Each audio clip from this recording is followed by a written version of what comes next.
مساء الخير. أنا المرشدة السياحية، والنهاردة قصة حياة فنان في دقيقة. فناننا النهاردة من نوع مختلف.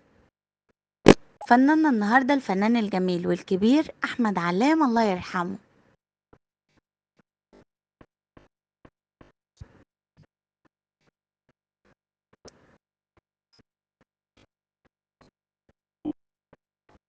تاريخ ميلاده 20 يوليو 1899.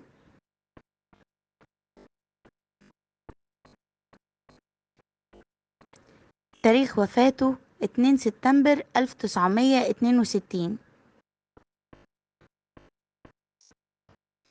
توفى عن عمر يناهز 63 سنة. الله يرحمه ويرحم الجميع.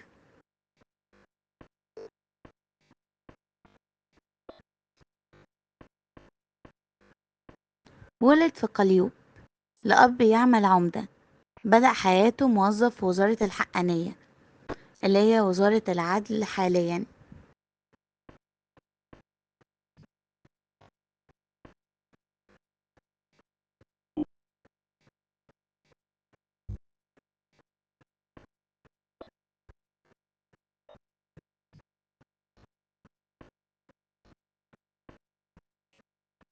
اشتغل في فرق كتيرة جدا. أول حاجة اشتغل في فرقة عبد الرحمن رشدي عام 1923. وبعد كده انضم لفرقة رمسيس اللي هي فرقة يوسف وهبي، وتركها عام 1930 لينضم بعد كده لفرقة فاطمة رشدي.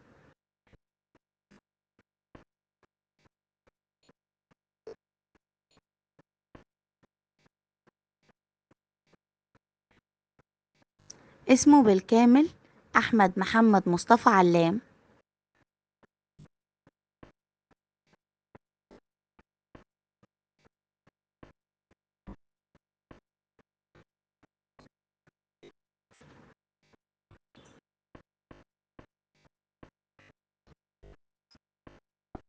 اشتغل مدرب للتمثيل في جامعة القاهرة واسكندرية، وبعد كده بقى مستشار للتمثيل في جامعة الثقافة الحرة.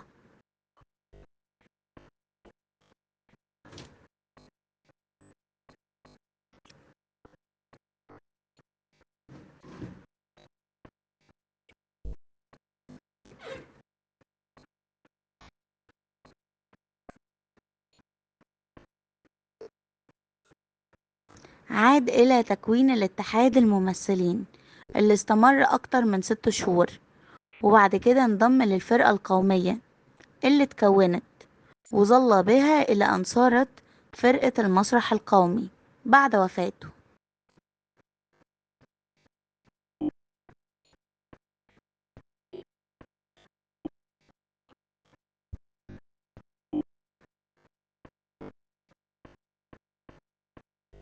بجانب التمثيل للفرق، اشتغل كمان مخرج للفرق المسرحية بالمدارس الثانوية، ومن بين تلاميذه فاخر فاخر.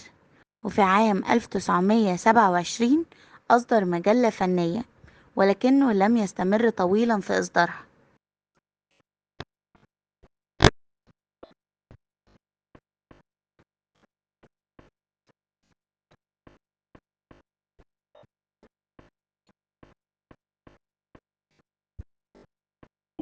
من أهم الحاجات اللي حصل عليها، حصل على وسام العلوم والفنون من الدرجة الأولى عام 1960 في عيد العلم التاني.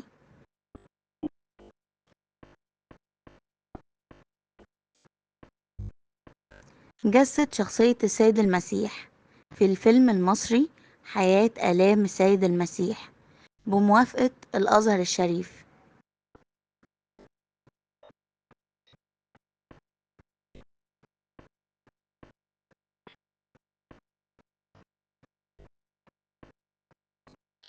تزوج من الراقصة كيتي عندما كان نجما في فرقة يوسف فيك وهبي، أو كما تسمى بفرقة رمسيس.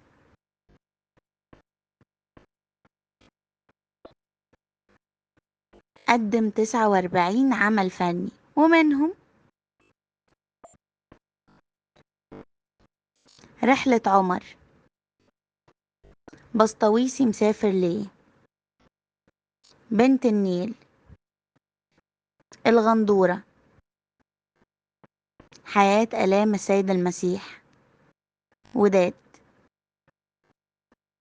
أنشودة الراديو، يوم سعيد، تحت السلاح، خفايا الدنيا، قضية اليوم، الشمس تحترق، الموسيقار، الماضي المجهول، هدية، غروب، قلبي وسيفي، شادية الوادي، نحو المجد، فتح مصر، عاشت في الظلام. الله يرحمه لأنه ترك لنا سيرة طيبة نتكلم بيها عنه.